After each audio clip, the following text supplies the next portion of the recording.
High court ఆదేశాల మేరకు Bhupalpally municipality పరిధిలోని సురక్ష హాస్పిటల్ బిల్డింగ్లో అనాధికారంగా కట్టిన పెంట్ హౌస్ సెల్లర్ గదులను సీజ్ చేసినట్లు మున్సిపల్ కమిషనర్ శ్రీనివాస్ తెలిపారు.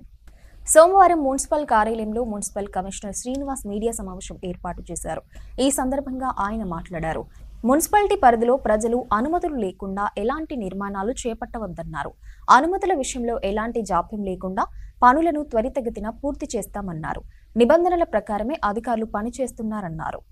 ఈరోజు భూపాలపల్లి మున్సిపాలిటీ పరిధిలో సురక్ష హాస్పిటల్ వారి యొక్క నిర్మాణ విషయమై గౌరవ ఉన్నత న్యాయస్థానం ఉత్తర్వుల మేరకు అనధికారికంగా కట్టినటువంటి పెంట్ హౌస్ మరియు సెల్లార్ని సీజ్ చేయడం జరిగింది.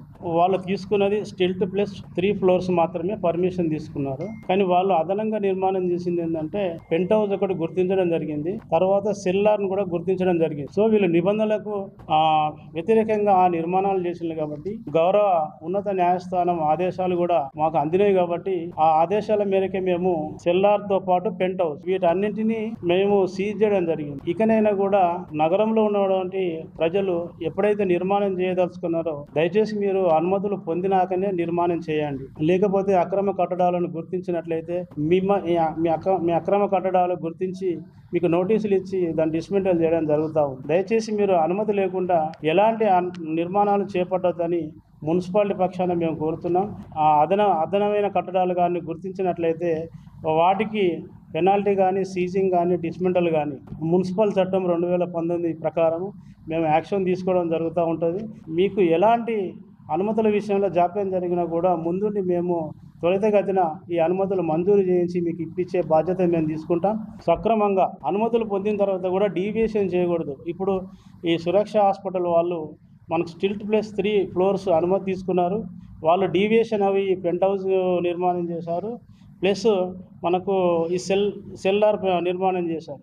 కాబట్టి మేము గుర్తించిన తర్వాత గౌరవ హైకోర్టు ఆదేశాల మేరకు కూడా మేము ఈ మున్సిపల్ పాలకవర్గం మున్సిపాలిటీ పరంగా మేము యాక్షన్ తీసుకోవడం జరిగింది.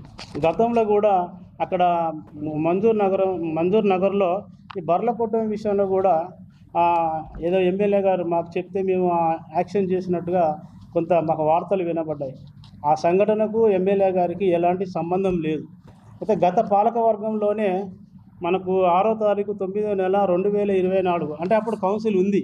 అప్పుడున్నటువంటి కౌన్సిల్లో మంజూర్ నగర్ నుంచి వెళ్ళి ప్రైమరీ హై స్కూల్ వరకు స్కూలుకు నడిచేటువంటి పిల్లలకు ఇబ్బంది అవుతుందని చెప్పేసి ఆ రోజు ఉన్నటువంటి పాలకవర్గం సీసీ రోడ్ను మంజూరు చేస్తూ అనుమతినివ్వడం జరిగింది. అది 4,80,000 వరకు కాస్ట్తో పాటు గత పాలక వర్గంలోనే ఈ యొక్క అనుమతులు ఇవ్వడం జరిగింది. ఈ అనుమతుల మేరకే ఆ రోజు రోడ్డు మీద ఉన్నటువంటి షెడ్డును కానీ రోడ్డు వేసే క్రమంలో ఈ షెడ్డును తొలగించడం జరిగింది. దానికి ఏదో ఎమ్మెల్యే గారు మాకు చెప్తే ఎమ్మెల్యే గారు చెప్పినందుకే మేము చేసినట్టుగా వాళ్ళు అపోహపోతారు. దయచేసి ఆ అపోహలు వద్దండి. మాకు ఎవరు చెప్పినా కూడా మేము రూల్ ప్రకారమే పనిచేస్తాము, నిబంధనల మేరకే పనిచేస్తాము.